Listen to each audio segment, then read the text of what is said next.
Yo tout le monde, c'est votre débrief par rapport au match Mallorca-Barça, donc score de 1-0 pour le Barça. Et c'est vrai que c'était pas du tout le match de l'année, quoique l'année vient à peine de commencer, mais c'était pas non plus un match exceptionnel ou quoi. Mais c'est quand même une victoire du Barça et c'est tellement rare que voilà, pourquoi pas en faire une vidéo et en parler tout simplement. Et surtout parler un petit peu de la situation actuelle du Barça parce que c'est vraiment pas terrible, hein. Surtout par rapport à la compo, on va commencer directement. Il y a eu quand même donc dans ce match-là 16 absents, dont 8 qui étaient positifs au Covid et 8 joueurs qui étaient soit blessés, soit des joueurs comme Demir par exemple qui sont sur le départ, tout ça. Il y a beaucoup on va dire, de cas assez spéciaux au Barça et c'est vrai que ce mercato il va falloir qu'il se finisse très vite pour qu'on puisse passer à autre chose. Parce que là, ça va pas, il y a beaucoup de blessés, il y a beaucoup de joueurs qui sont un peu sur le départ, on sait pas trop qu'est-ce qu'ils font.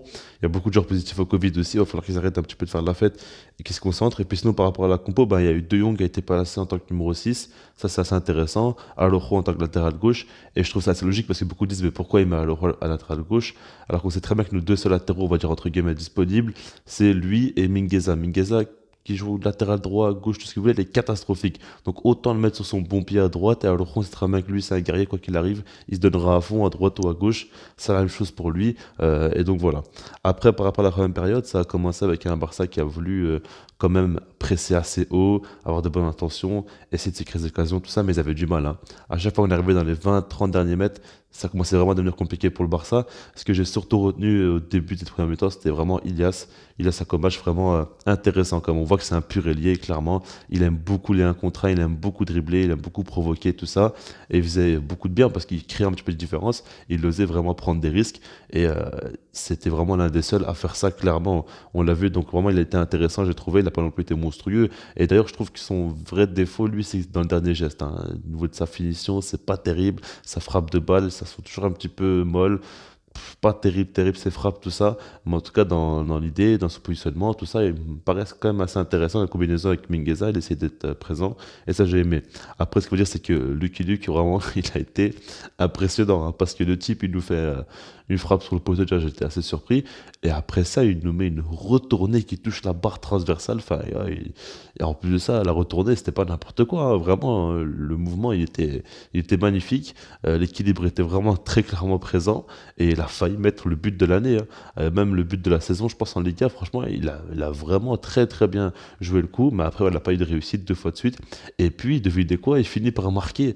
Et là, c'est un assist de Mingueza, il marque de la tête, enfin, voilà, là où on l'attendait dans son jeu de tête, il apporte enfin quelque chose. Et ouais, Lucky Luke, franchement, il n'y a rien à dire. Il a apporté des choses aujourd'hui, surtout au premier mi-temps, hein. Il a quand même été dangereux au premier mi-temps. Après, sur une mi-temps, on l'a vite perdu. Même des fois où il redescendait quand même très bas pour défendre, mais il apportait tout ça. Non, franchement, au niveau de l'envie, ça a été intéressant. Après, bien évidemment, que bah, le pied est catastrophique.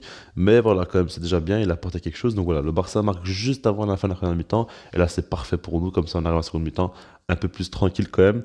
Et voilà, après, ce qu'il faut dire en seconde mi-temps, c'est qu'il ne s'est pas passé grand-chose, hein. Clairement, on a vu que le Barça voulait surtout garder la balle. Pas trop risquer grand-chose, pas trop prendre de risques. Et c'est logique parce que quand on regarde la compo, enfin, je veux dire, c'est n'importe quoi. Ça faisait vraiment pitié, quoi. Le match était vraiment pas très ouf à regarder.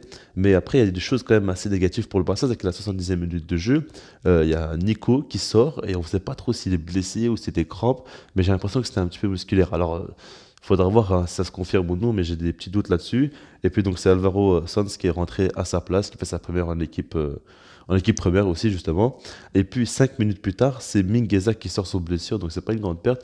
Mais le truc c'est qu'on a tellement de blessés, tellement de gens positifs au Covid, c'est que au moins ce serait bien qu'il soit présent, quoi. Maintenant, là, si jamais il est vraiment blessé, c'est assez compliqué quand même. L'anglais l'a remplacé, il a joué latéral gauche. Dites-vous qu'on a joué avec l'anglais latéral gauche, alors latéral droit. Enfin, j'ai vraiment hâte de revoir le Barça avec des latéraux parce que ça commence vraiment à faire chier, hein, de voir tous ces genres de choses-là.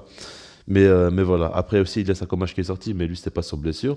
Et puis, ce qu'il faut dire quand même, quelque chose qui m'a vraiment choqué, c'est qu'à la 91e minute de jeu, on a Marc-André Ter Stegen qui nous fait un arrêt décisif. Pas genre un simple arrêt ou quoi, un arrêt décisif.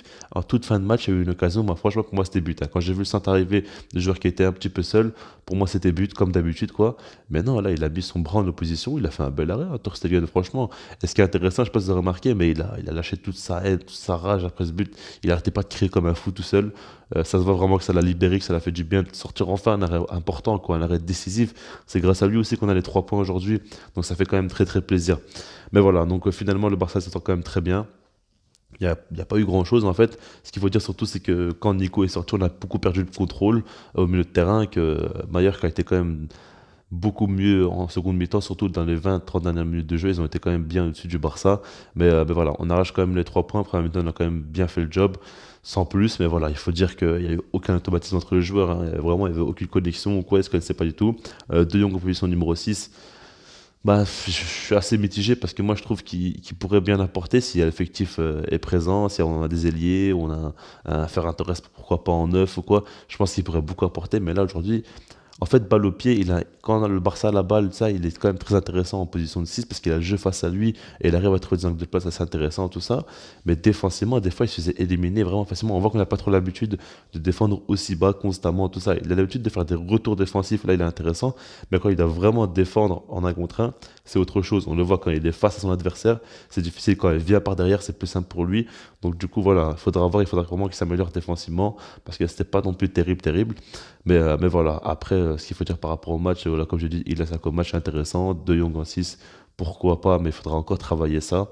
Mais voilà, sinon, moi je suis content. On prend quand même les 3 points. Le Barça a enfin un petit peu de réussite, il s'en sort bien. Ils prennent les 3 points. Ter Stegen qui fait un arrêt. J'espère que ça va le lancer pour cette année-là. Et j'espère qu'on va enchaîner les victoires. Surtout que le Real Madrid a perdu, le Real Betis aussi a perdu et le Real aussi a perdu. Donc là, on peut vraiment gratter des places et on peut vraiment se rapprocher du podium. Donc du coup, voilà, je me content de passer par rapport à ce match-là. Et puis sinon, moi je vous dis peace.